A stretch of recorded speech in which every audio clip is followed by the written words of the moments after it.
hadith. It's not from the Sahih Bukhari, Sahih Muslim. It's from Sunnah Tirmidhi. It's an authentic hadith, but it has a very interesting take. It's mentioning that what is the wise man? A wise man, when we think of wisdom, we think of someone who is aware of not just what's happening now, but based on experience and based on what's happened with others, they are acting in a way that, of course, embodies wisdom. It has more to it than the surface level. So the wise man is the one who calls himself to account. And in other words, he looks at himself and he sees, oh, what am I doing that's right? What am I doing that's wrong? Let me evaluate myself. That's what calling yourself to account is.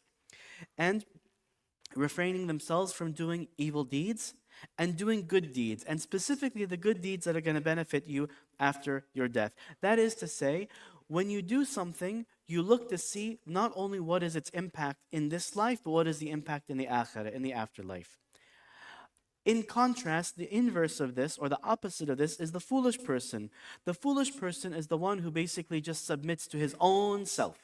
He allows himself to go down, degrades himself to what he desires, what his temptations are, and what he wants only is that Allah gives him what he desires. In other words, his focus is, I want to satisfy myself now. There is no thought of the future. There is no taking any benefit from the past. So these two examples are extremes, the wise man and the foolish man. The wise man has a future-minded outlook that's fixated on the akhirah and has control and takes into account of his current. So he looks at his current situation and he thinks, how can I benefit my akhirah?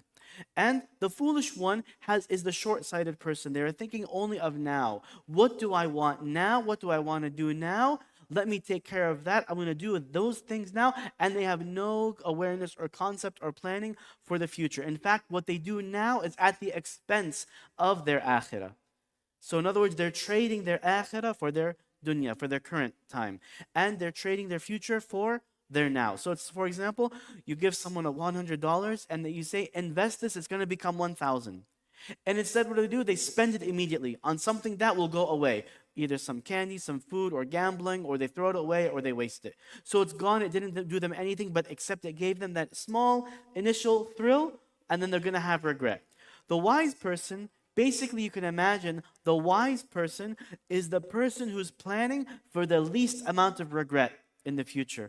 Whereas the foolish person is basically satisfying the now, the here and now, and they're the ones that will have regret in the future. So wisdom, you can think of it in a way, is minimizing your regret later on. Acting with wisdom minimizes your regret later on, whereas acting foolishly maximizes your regret later on. Wisdom may involve some sacrifice in the short term, but to a better payoff in the akhirah. So if you look at these people that are, for example, very, very wealthy, I'm not giving them as examples of good character, but look at them as examples of they were wise with their money. They looked and chose what to do with their money early on. Of course, as I think about it, it's not the best example because a lot of these wealthy people, they didn't become wealthy because they're wise. They became wealthy because they're unscrupulous.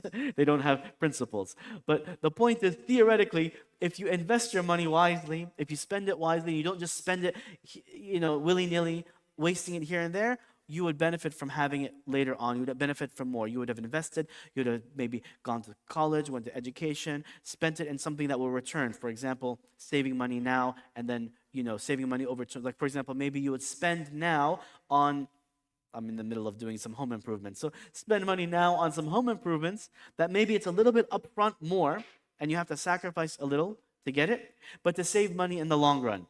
For example, making your house a little bit more efficient or something like that to lower your bills. And then you pay that pays off over time. Inshallah, we're hoping that that's going to be wise for us. So the same thing with regards to our deeds. The same thing with regards to our deeds. Sacrifice some short-term enjoyment for some long-term benefit. So this is how the Prophet ﷺ described the wise man and the foolish man. If I said anything that's good, it's from Allah subhanahu wa ta'ala alone. And if I said anything bad, it's only for myself and from shaitan. We ask Allah subhanahu wa ta'ala to bless us with wisdom, to make us those who are wise, and to protect us from being foolish, and to protect us from the actions of the foolish people. And we ask Allah subhanahu wa ta'ala to help all of our brothers and our sisters that are here in the US that are incarcerated unjustly, and all the people that are unjustly incarcerated. We ask Allah subhanahu wa ta'ala as well to free the people abroad that are also suffering and going through oppression, our Muslim brothers and sisters, and anyone, in fact, that is facing oppression. We ask Allah subhanahu wa ta'ala to free them, to grant them relief, and to help them. سبحانك اللهم وبحمدك واشهد ان لا اله الا انت واستغفرك واتوب اليك. جزاك